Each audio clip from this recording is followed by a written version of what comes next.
welcome to the Divine Feminine Leaders podcast. I'm your host, Celeste Hartwell, and we are a feminine view of entrepreneurship for women, by women. Unofficially, we interview women who are making a shit ton of money and breaking all the rules. Thank you so much for joining us, and let's get into it.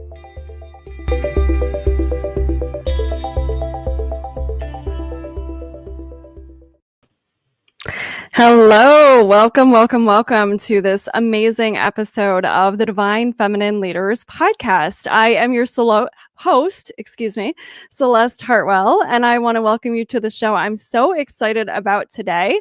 And if you're new to the show, we've started something more recently. If you've been a long time listener or viewer, we are now pulling a card from the Divine Feminine Oracle deck, if I can place it properly on the video.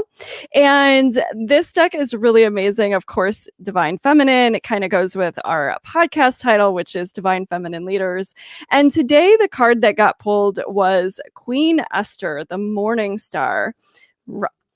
I dropped her on the floor, so I'm sorry. I can't show you the beautiful thing unless I dip down there. But she says, my ego is in service of my soul, and I trust my soul's divine timing.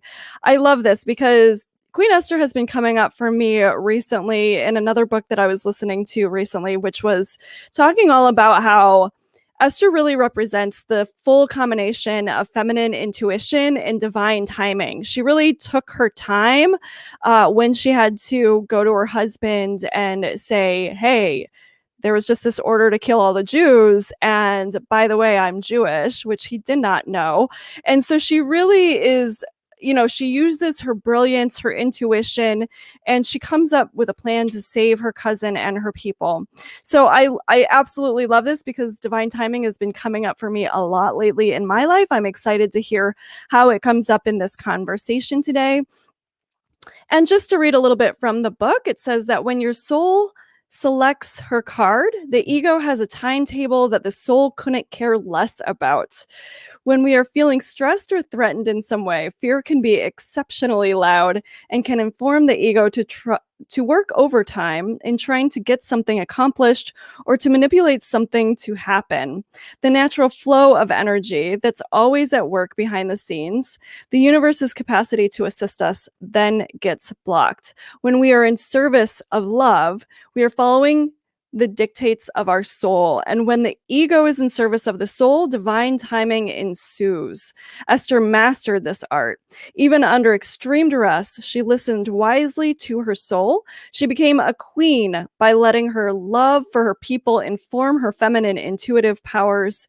This is her imperative. Trust that everything is aligning in divine timing. Trust your soul voice. And so another thing that I love about this particular deck, if I can show the cover, it has this soul voice meditation. So for Queen Esther, it is what I do intuitively. What do I intuitively know will happen in divine timing for me? I love that. And again, it's my ego is in service of my soul, and I trust my soul's divine timing. So perfect. So I'm really excited to see how Queen Esther shows up in this particular conversation today. If you're live, we would love to have some conversation. If you want to drop anything in the comments, we will be able to see it and respond. Love having that conversation. And I also wanted to give a little bit of a shout out to Patty Lee, who is actually my stepmom. A while back, I think it was in fall of 2020, I had this call to action for people to subscribe to my YouTube channel and get a little call out on this show. And so Patty, thank you so much. I'm so deeply appreciative of your role in my life, of your support. As a stepmother myself, I can't even understand and give full appreciation to the love that you've shown me. And so thank you so much for all of that. It is so wonderful. And so if you would like to subscribe on YouTube, if you haven't done that already, we really welcome you to do that and would truly appreciate that. So Let's get into today's show. Today, I am having a conversation or an interview with Lisa Schermerhorn. Lisa has 20 years of experience as a transformational leader, award-winning speaker, and expert in the fields of human behavior, leadership, and personal development. She trained in the winner's mindset with Bob Reese, the former head trainer for the New York Jets, and helped a professional golfer win Golfer of the Year. Lisa was VP of Business Development for an innovative startup company using virtual reality to help clients with pain reduction, memory loss, and stress reduction. She helps entrepreneurs and high performers get from where they are to where they want to be much faster than conventional coaches. Lisa is also trained as a why coach, helping people discover their why based on Simon Sinek's Know Your Why. Lisa not only helps individuals discover their why, but she also helps people discover the why of their business and how to use it in branding. Lisa's why is that she challenges ordinary thinking because innovation requires an extraordinary approach. And she does this to help people get in alignment to achieve explosive growth. What she brings is the ability to make her clients unstoppable in 3 to 6 months. Lisa is the mom to 2 amazing grown children, Max and Haley. She lives in Vermont with her rescue dog, Lily, who she rescued at 10 years old from a high kill shelter in South Carolina. And as an aside, I love Lisa. I know Lisa personally. We are a part of eWomen Network together, and she has actually helped me with my why, which was pretty incredible and just such an extraordinary session. So Lisa, welcome to the show, and thank you so much for joining me today. Oh my gosh, thank you so much. I really appreciate it. It's an honor to be part of this today. You're welcome. So tell me a little bit about your why and why do you feel like the why work is so fundamental in helping people move forward faster in their lives and in their businesses? Well, what's interesting is our why isn't just about why we work. Our why impacts every aspect of our life. And for me, my why is challenge or people who think differently. And so what has happened to me as a kid growing up, I had learning disabilities that were undiagnosed. I struggled in school. I learned differently. I didn't feel like I fit in. And so I always thought there was something wrong with me. So my gift, which was to think differently, I didn't honor it. I had shame around it. And I also thought I was stupid. I just didn't think that I had what it took. And what was interesting is growing up and starting to own the fact that I was different and that I did things differently, was a big challenge for me. And then when I did my why, I'm like, yes, that's exactly who I am. So it helped me get into alignment with who I am. And not only do you discover your why, you also discover how you do your why and what you bring. So how I do it is better way. And so I have this thing in my brain that never stops. It's always like, how can I find a better way, better way, better way? And then my what is to make sense out of it and of complicated things. So I'm like a detective and I love to solve problems. Like, in your jewelry box, when you get all the chains like all stuck together, I I love like someone handing that to me and I just spend hours pulling them apart. It is so satisfying when they're all not tied up together anymore, though. But it's just been it's interesting. But here's the other part. You also have a why for your business. And so the other part about the why and how it's impacted my life is that my partner Kevin, he did his why and ended up that our whys and our hows are the same. So we're both challenged. We're both better way. And we struggled for 9 months to get our website done. We could not figure out our messaging. It was really, really hard. And then as soon as we had our whys, we had our website up in 1 week. We had everything written. It shocked me. And I saw the power of it. It was really transformational for me. It just sounds like it made life so much simpler. Yes. when you talk about your business and with the marketing language and all of that. So, can you go into a little bit about like who is your favorite client? Who do you love to help more than anyone else? Well, you know what? We all have dreams. We all want to achieve something. And, for me, my dream was always to be of service and to help people. And so we have these belief systems we get programmed from a young age. And when those belief systems get in our way, they block us. And we don't know how to access that information. It's just, I call it my hamster wheel. We get on that hamster wheel doing the same thing over and over and over again, expecting a different result. And I've worked with C-suite execs, I work with entrepreneurs, and what's amazing is what people don't realize that people with a lot of money can also have scarcity issues around money. And so they're always worried about running out of money, so they just keep trying to make more and more and more, never satisfied, because they're always looking over their shoulder waiting to lose their money, because maybe they were poor when they were children. Maybe they had a situation, someone said something like people with money are miserable. I do a talk around money mindset, and I show this mansion and a picture of a mansion, and I ask everyone, who here wants to make $1 million a year? And everyone's like, me. And tell me about the people who live in that house. Oh, they hate each other. They're getting a divorce. Their kids hate them. And I always ask, if you think that people with money are miserable, why would you ever want to attract it? And so then we proceed to sabotage ourselves. Wow, that is such a mic drop moment, Lisa. Like, I feel like that is like you just dropped a bomb because it's so true. Like, I was just telling this story the other day that my partner Patrick, when he had to take a flight to Atlanta because he had surgery a couple years ago. And when he came back, they bumped him to first class because he flies a lot for work. And he had shoulder rotator cuff surgery. So he couldn't move his shoulder at all. So he couldn't even put his bag like up above with the other one because he didn't have another arm to help him with. And so he's in first class and he asked somebody, I don't even know if he asked, like somebody just offered, like, oh, do you need help with that? Like they could see it was in a sling.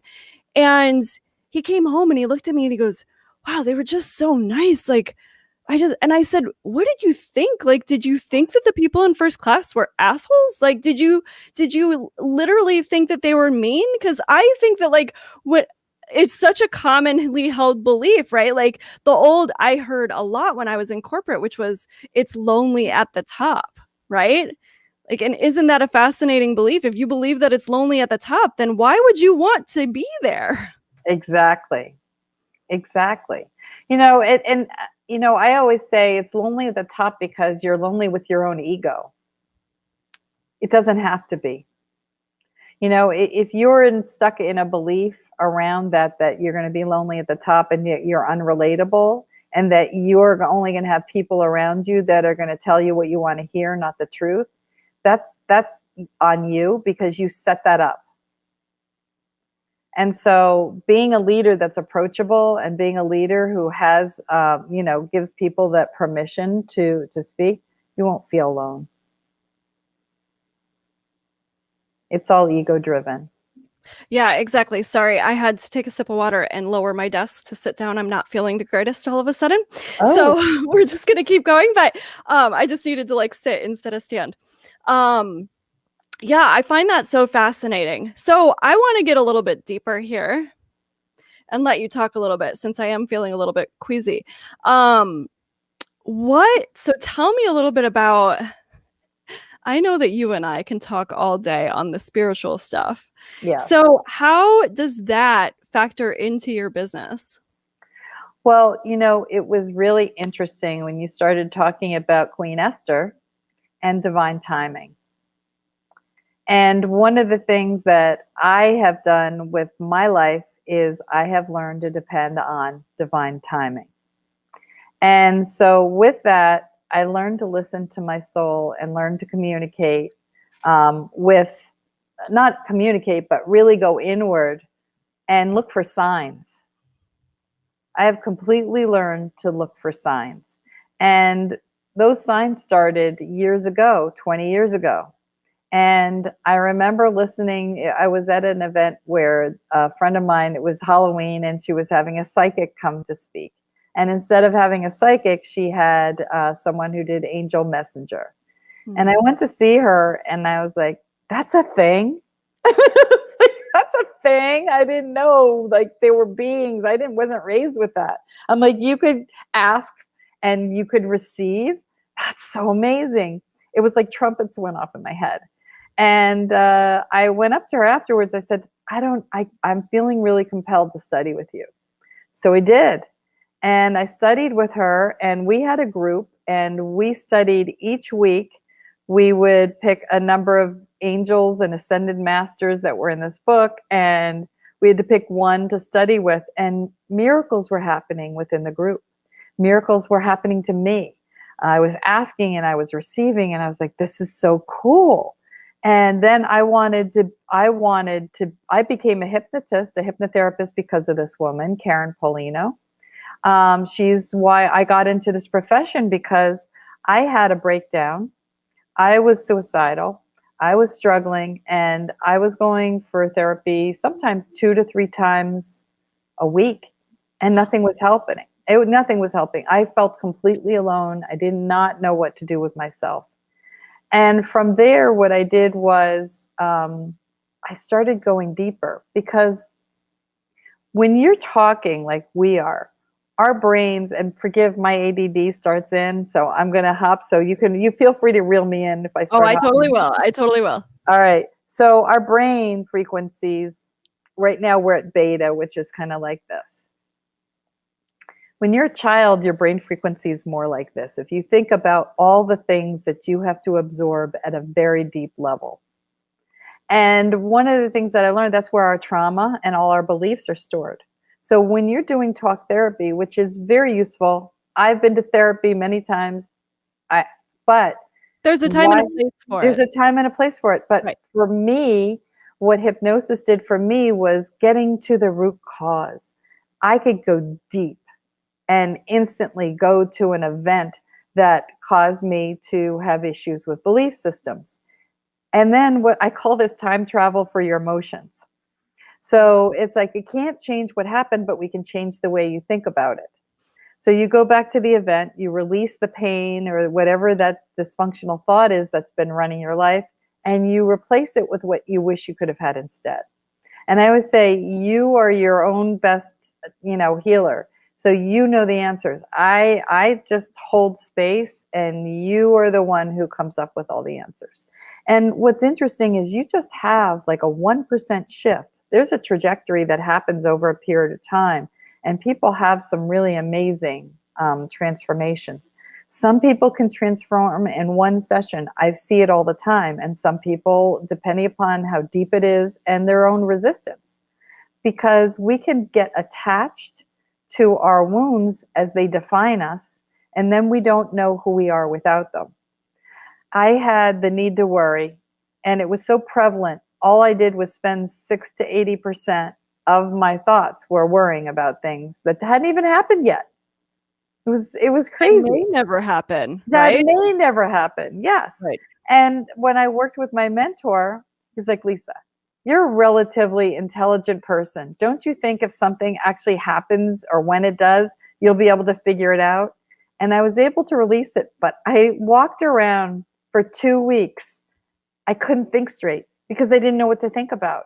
I had to allow myself to allow new information to come in, to actually be creative and own who I am, instead of, because it's also, if you think about it, it's a way of a kind of an addiction. We get caught up so we don't have to go inward and connect to our divine self. Well, and there is also, I think, what you're saying too, I think that you've said it, but just to clarify it a little bit more, which is often when we have these types of patternings or habits, if you will, we don't even know who we will be without it. Right? Like, if I feel guilty all the time, who am I without this guilt? If I have shame all the time, I had depression for more than 30 years. So I totally identify with your, feeling suicidal, feeling depressed, at that time in your life. Like, it was literally like, who am I without this question in my mind? You know what I mean? Or like, this is my go-to. If things get really bad, at least I have an out, right? Like, Exactly. yeah. So talk a little bit more about that. Like, how do you, I guess, what's the possibilities then when people drop these types of identities? Well, for instance, when here's the downside to it. I'll start with that first. I had a client who came to me to lose weight. Her husband was very controlling, and he started putting locks on the refrigerator and the pantry, so she started hiding food around the house. He told her that he no longer found her attractive. So she was hiding food around the house, doing FU eating, basically. And we got to the point where she had to make a decision. Do I stay or do I leave? And then she disappeared because she realized that if she came into her power and she actually had to do the work, she'd probably have to divorce her husband who took care of her. And what would happen if I lost the weight and he still didn't find me attractive? Wow. Yeah. So not everyone who sets out to do this work is ready to do it. But Right. those who are take off. I have watched, for instance, I had a client whose why happens to be your clarity, simplify. He was simplify, and he had trouble owning his why. And he's a consultant to engineering company. So he'd get this email that's 5 paragraphs long, and he could respond in 4 bullet points. And then if someone who charges with their time, he's like, how can I justify my time with a response of 4 bullet points? He didn't understand his value. But when I explained to him, taking complex information and bringing it down to layman's terms is profound. People need that. They need the clarity. They need the simplify. They need that because if you're bringing this down to layman, they don't want 5 paragraphs. They don't want all of that. So once he realized it, he tripled his what he charged, and he increased his income significantly because now he doesn't doubt himself. He understands that his why is his superpower. Like for me, when I sit in that my why and I understand that, I know who I am and I know who I want to work with. So someone who has the why of right way and is very structured, they don't want to work with me. No. And that's okay. Yeah. They have, they want someone who graduated from Harvard at the top of their class with a psychiatry degree, and that's fine. But that's not who I am. I cater to each person individually. I work with their own personal needs. The information comes in. It's almost like a form of channeling, and I think I probably do, is I'll sit with someone and all of a sudden the information just starts to come. And I'll even say to them, next week we're going to work on this. And then we sit down and we go in a completely different direction. And I love that spontaneity about it and the flexibility of my clients to be able to go, hey, we're going to do a quick shift. And it's because I create a very trusting environment where people feel safe, because I'm not trying to tell you or my client what to do. They're accessing their own divine. This is going back to, this is why we got Queen Esther. They're listening to their own soul. Right. We're bypassing the garbage. We're bypassing all the programming, and you're getting access to your own soul. And then what happens when you do that? You manifest like crazy. Everything starts to come. Everything becomes easy and effortless because being you is easy and effortless.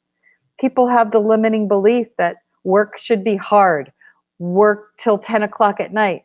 I'll do that, but because I love doing it and because I want to, not because I have to.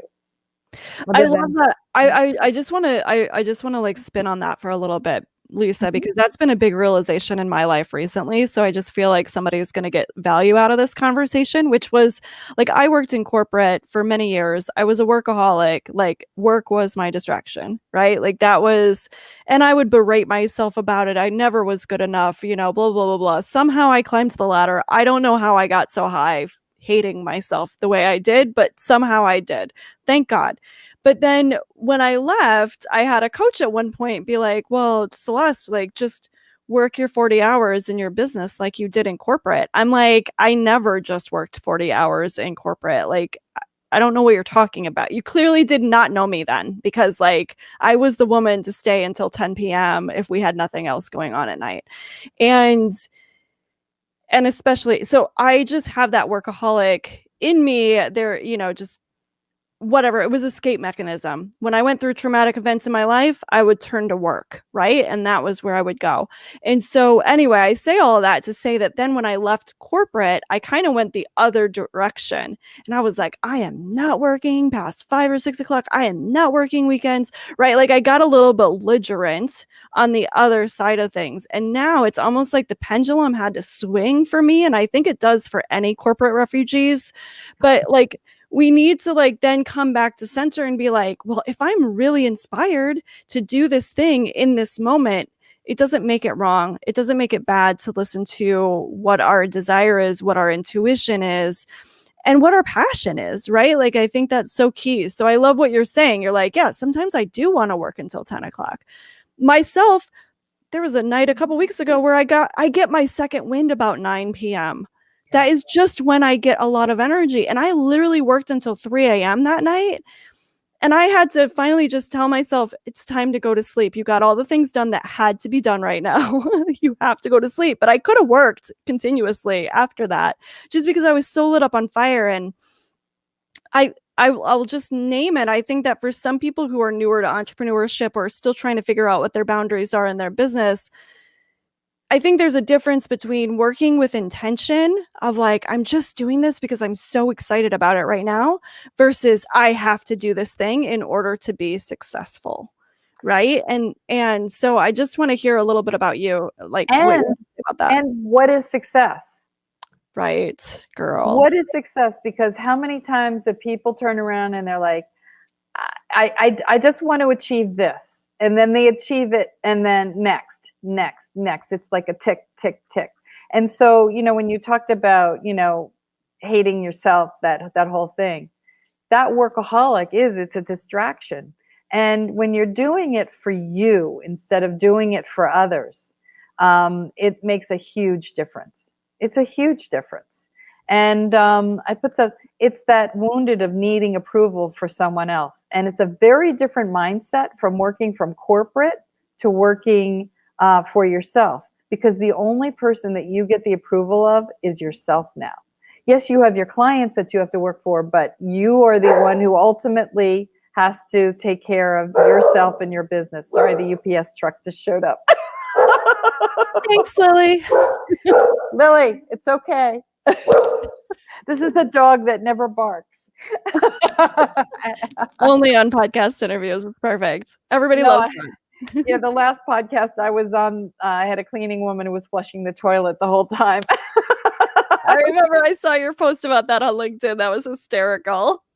Luckily, she had a really great job of editing, so I can't hear it. Oh, wonderful. Yeah. Good. Oh, that's so funny. So, yeah, but going back to the whole thing about the workaholic, it's that when you're working in corporate or working for yourself, what is your motivation? You want to look at why, because if you're doing it to overcome a trauma, trying to build self-esteem, trying to feel good, I will tell you that, you know, oh, I want to achieve this much money and then I'll feel better. And I always say, wherever you go, you take yourself with you. I feel like we just need to let that pause and sit there for a moment. Wherever you go, you take yourself with you.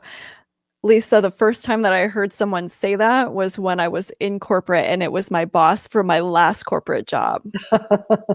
Because I was leaving and he looked at me. It was like when I was quitting And he was like, just know that wherever you go, you take yourself with you. Like he could just see that I was unhappy. I wasn't, and I loved them. Like I always say, like I had such great relationships with him, with all my coworkers, with all the bosses. Like it was a wonderful environment from that perspective. It just wasn't my calling, right? Mhm. Um, but yeah, I think that that's so apropos. And you said something else that struck me about corporate that I feel like is so um it was about what is your motivation in corporate.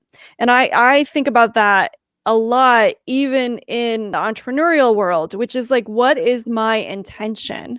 Right. Like I was just teaching a class on Saturday and I was talking about this from the standpoint of when you are teaching, when you're posting something on social media, when you're sending a list out to your email, when you're creating a piece of content, whether it's video, audio, written, etc., what is your intention? Because are you seeking validation? Then people are going to feel that and they're not going to respond. It's going to be crickets, right?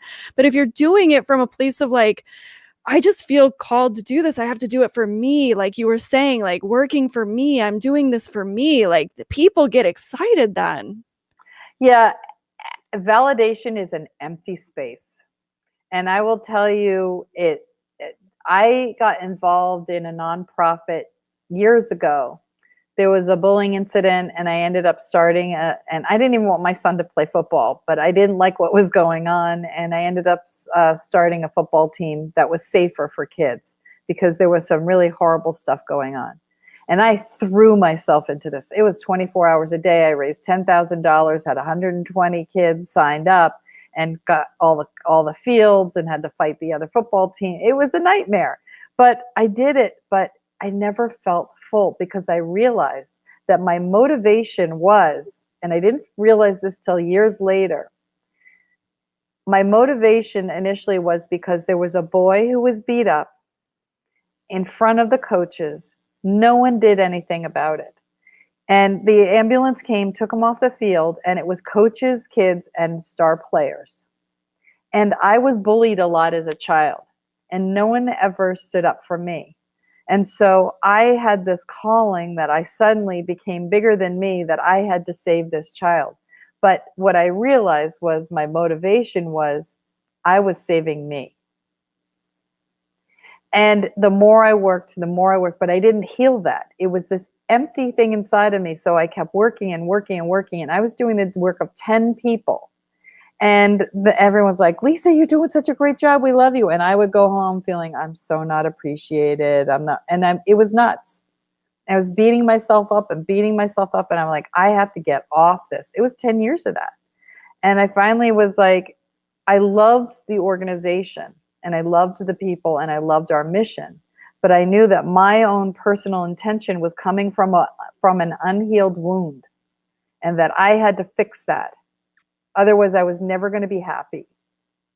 Wow, I haven't talked about that one in a long time.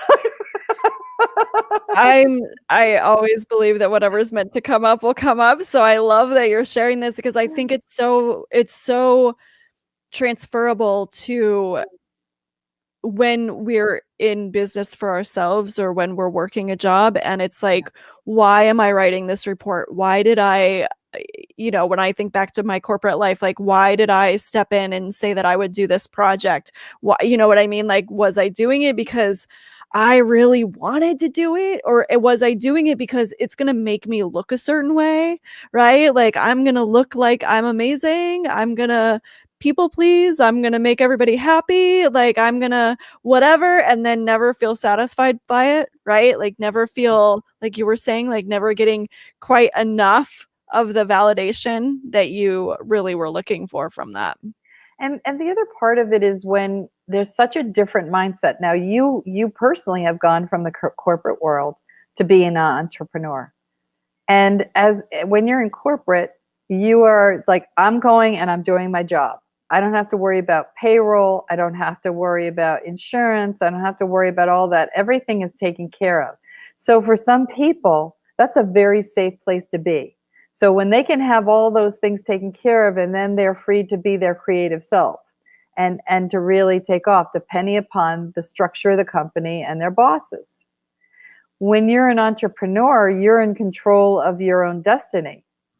And it's cleaning the toilets. It's, it's everything. And you have to be prepared for that. But there's a freedom that comes from it because you get to do what you love. And so they're two very different worlds.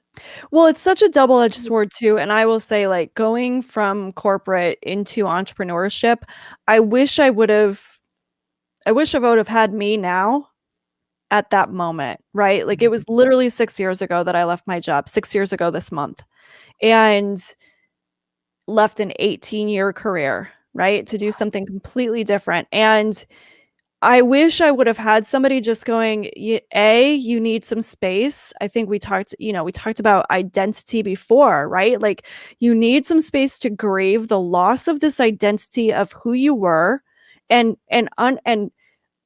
define who you want to become, and like define what does success now mean to you.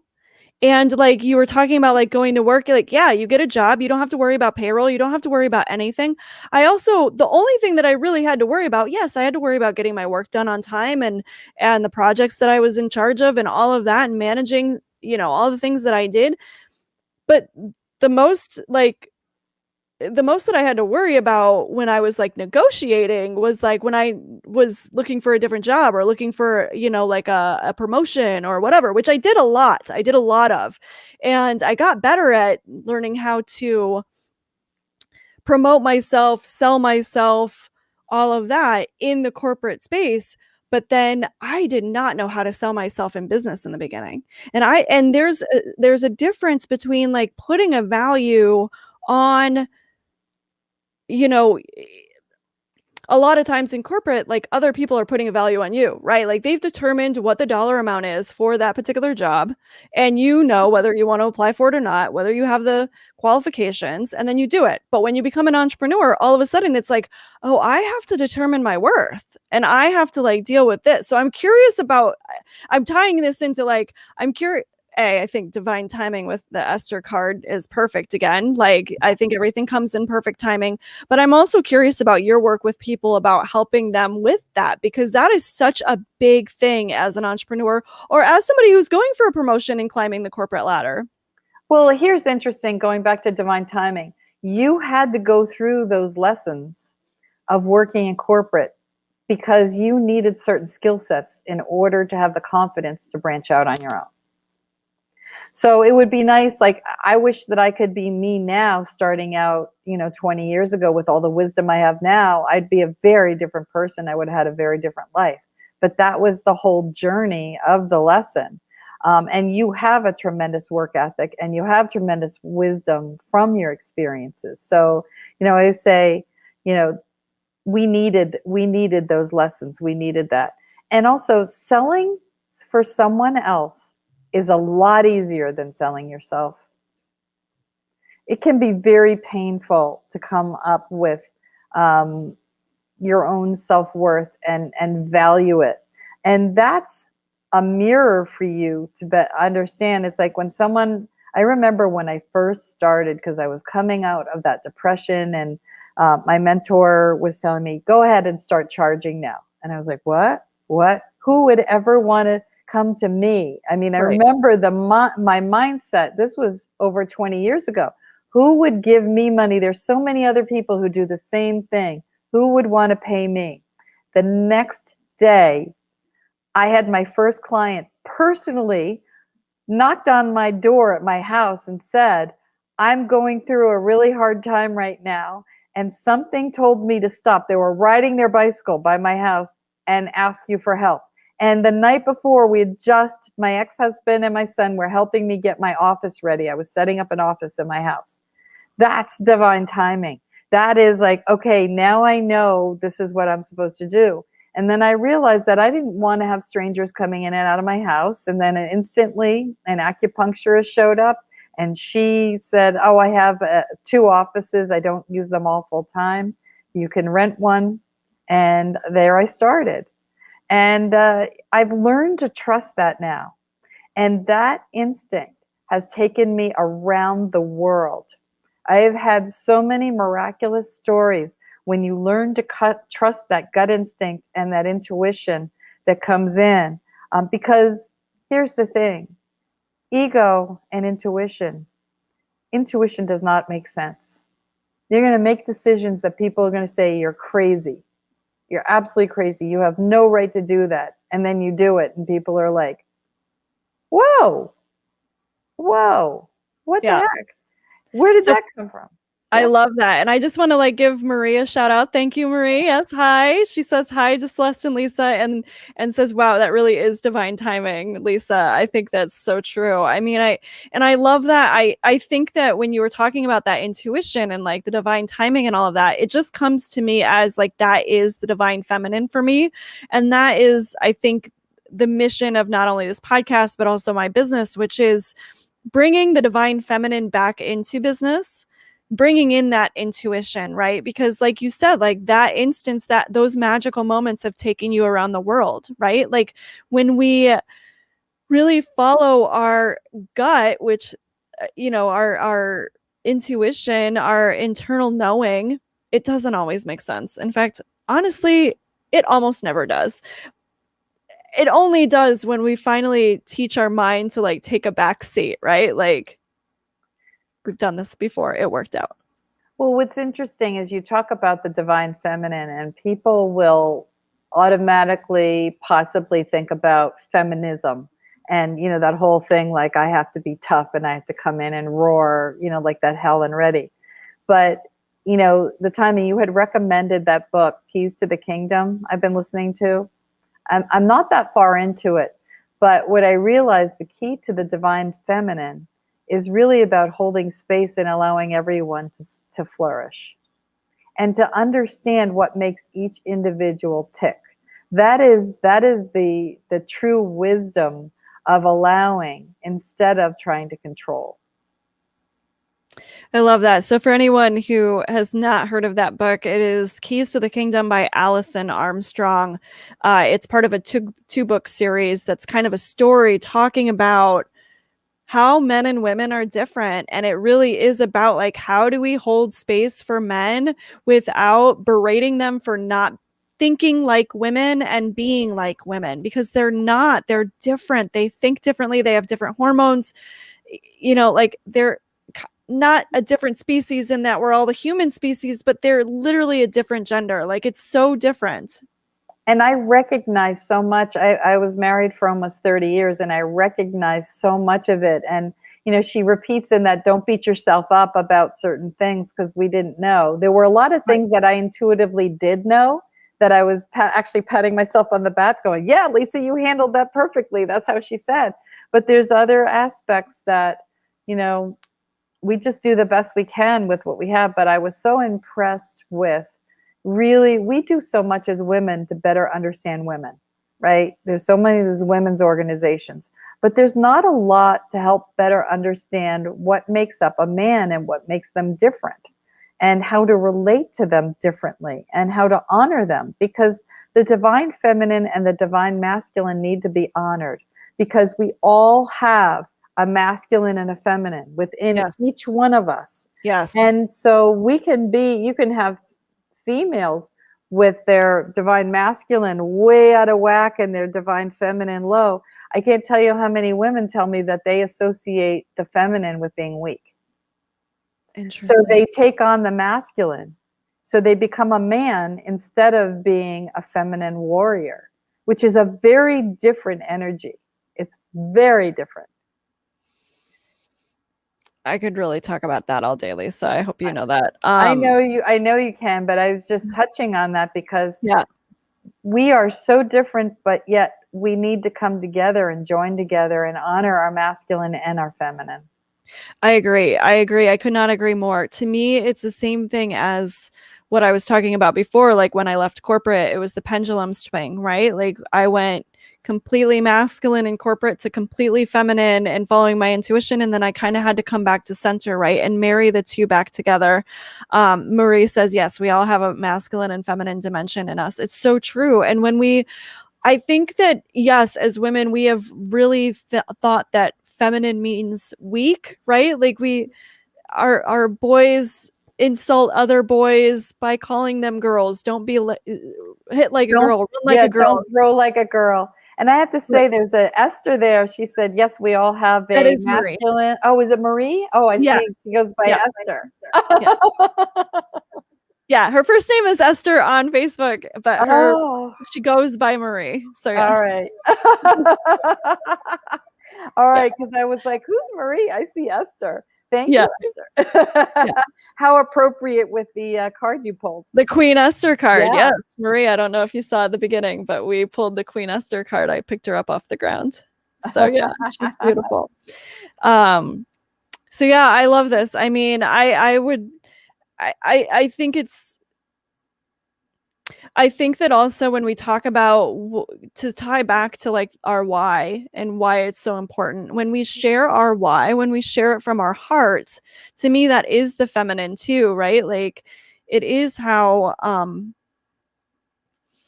when we share our heart and people feel that, they don't care what we do. They don't care how we do it. They don't care anything, right? Like they just care, why do we do it? And when we talk about that, and when we're passionate about what we do, and we know how to articulate our why, like people just come out in droves. It's a combination of vulnerability and speaking from your heart. You need both, because when you're speaking from your why, it's an emotional place. Okay. And then we have the limbic brain. The limbic brain is the purchasing brain. It's why we go to buy a car and we're like, all right, I'm budgeting for $20,000 to buy a car, and you come home with a $40,000 car, because there was something about the color, the way it made you feel. It's something about that really launched, that really made you want that.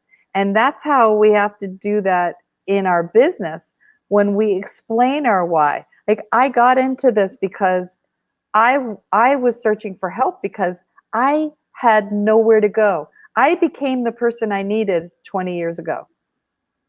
And I don't ever want anyone else to have to search like I had to search. It was a growth period, but I had to go through 20 years of growing and growing, growing. I will never stop growing, but I want to be able to be available to give someone more relief than what I was given, and more opportunity to fulfill who they are by doing this work. And that's why I do it. And the money is great, but that's not why I do it. If I could do this for free, I always say this, if I could do it for free, I would. But I have bills to pay. But it's something that's innate in me, and I never stop. I just love it so much. It's never work.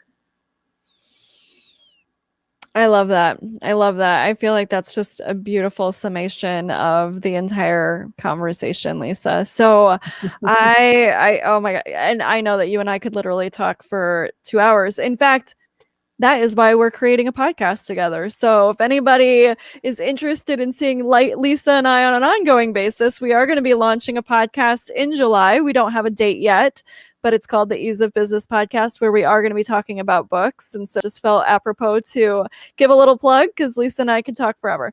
So with that, Lisa, you have a discount that you want to share with our audience, for whoever who listens, for whoever's live watching today, whoever sees us on YouTube. So tell us a little bit more about that. Yeah, so I'm associated with something called the Y Institute. And with the Y Institute, they're the ones who came up with the 9 different types of why. And there's a test that you take. It's a 5-minute test, and then there's a process to find out what your why and their how is. I normally charge $250 for that. I'm willing to offer your listeners a discount to $100 off, and just come through my Peak Performance Mindset Coaching, which is my website, and mention this, and I will give you the discount. That is amazing. So I just put that in the comments so that people can go to your website there. I just put contact Lisa, get her discount, mention either Divine Feminine Leaders podcast or my name, Celeste Hartwell, and Lisa will know that you get that $100 off discount, which is pretty generous, pretty incredible. And I've worked with Lisa one-on-one myself. I really cannot recommend her highly enough. She does incredible work and is such a blessing. So Lisa, thank you so much for being on the show. I deeply, deeply appreciate you being here today. And if anybody wants to catch Lisa and I later, we'll be on the Ease of Business podcast soon. I'm looking forward to that. Thank you so much. It's always a pleasure and honor to talk to you. And I love the weaving of the divine timing into it. I love the card that you pulled. It was really perfect. She always is. Those cards are always on time. So thank you. All right. This has been the Divine Feminine Leaders Podcast with Celeste Hartwell.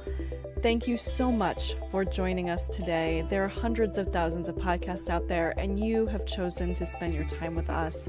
That is not lost on us, and we are deeply appreciative. If you want to find us online, find all the links and the free giveaways that were mentioned in the show, please join us at celestehartwell.com. That is CELESTEHARTWELL. And you can link to this episode as well as any other episode there. If you enjoyed this episode and the content that we shared, I invite you to subscribe so that you get notifications every time a new episode is released. Or share it with a friend. If you know another female entrepreneur who could benefit from this information, we would love for you to share the love. Thank you so much for listening, and we will see you on the next episode.